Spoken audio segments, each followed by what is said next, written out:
is grievous about the criminal overthrow of Nkrumah is the fact that people allowed people outside this country to influence them. And there are ample evidences, conclusively, stating without any doubt that the overthrow of Nkrumah was not planned in Ghana.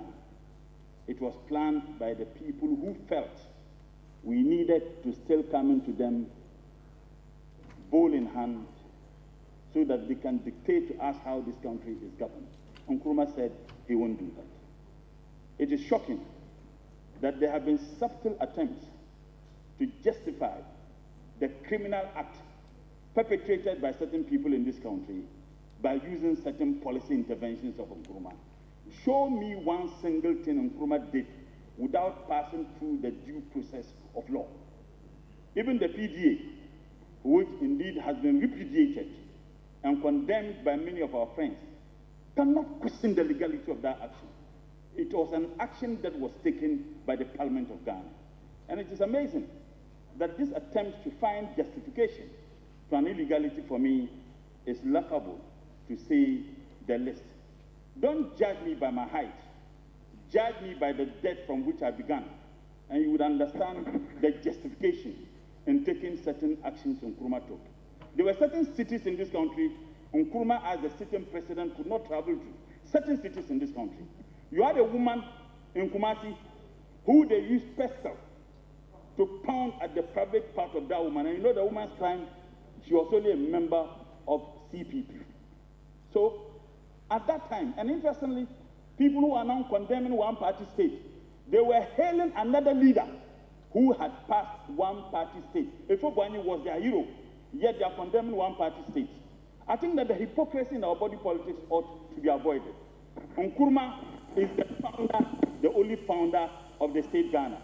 I have heard, Mr. Speaker, I have heard people who have even argued that the big six, there are big six.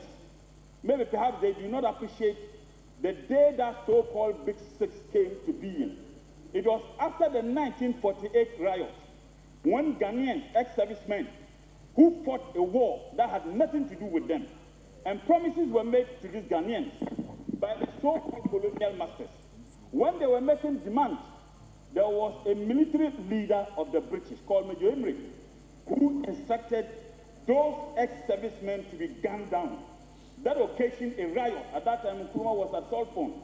When people were round up, all the so-called fights, which added to Nkrumah, when they interrogated, they said they didn't organize it. It was Nkrumah who organized it. At the time when the 1948 riot happened, Nkrumah was not even in Accra. They said they never participated in the 1948 riot. Yet, they want us to call them Big Six. So, Mr. Speaker, there is nothing like Big Six. There was only one, and that one is the Sergeant Pope. Thank you. Dr. Kwame Nkrumah. Right, Honorable Speaker, it is important. Thank you. Oh, Mr. Speaker. Thank you. 5 minutes. Let me conclude. Conclude. Mr. Speaker, what is hurtful? Mr. Speaker, what is hurtful for some of us who are in academia, and I speak as a political scientist. Mr. Speaker, Nkrumah has gotten people to write an African encyclopedia. On the campus of a university, I have acquired 3 degrees. I shamefully want to state that university brought all the writings of Nkrumah, including the African encyclopedia, which was virtually completed, to be bent at the supervision of lecturers of that university. I feel ashamed that I had 3 degrees from that university. Thank you. The history of this country can never be written. Nkrumah is the founder. He will remain the founder. Thank you. And unfortunately, we have named state edifices after criminals who indeed participated in the overthrow of the first democratically elected government in this country. Nkrumah has no equal. He will remain the founder. He will remain the hero, no matter the cost. And